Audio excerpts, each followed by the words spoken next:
görsənirəm. Axşamdır, qaranlıqdır. Deməli, həmişə fiziki aktivlik haqqında oxuduğum məqalələr danışıram. Bugün istəyirəm rəqs terapiyası haqqında oxuduğumu danışım. Deməli, 3 qruppa, təxminən 100 adam 3 qrupaya bölünür. Bir qrupası rəqs edir, bir qrupası idman edir, üçüncü qruppa isə sadəcə nəzarət, heç bir idman olmadan, aktivlik olmadan.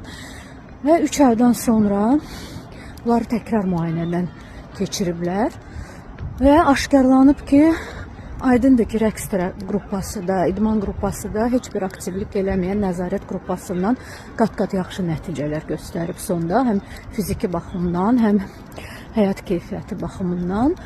Amma rəqs qruppası ilə idman qruppasını bir-birinin arasında müqayisə eləyəndə, yəni fiziki göstəricilər baxımından idman qruppası daha yaxşı nəticələr göstərib rəqsdən.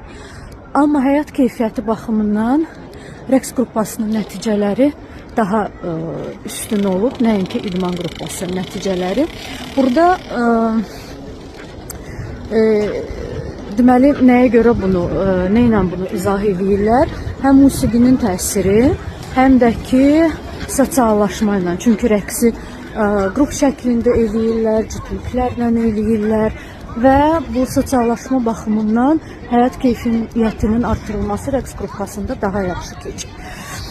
İndi bizim də bu Azərbaycan rəqsləri ilə edəcəyimiz deməli, tədqiqat buna oxşar bir tədqiqatdır. Bizdə də 3 qrup olacaq. Sadəcə olaraq deməli, bu danışdığım tədqiqatda sağlam yaşlı adamlar götürülüb.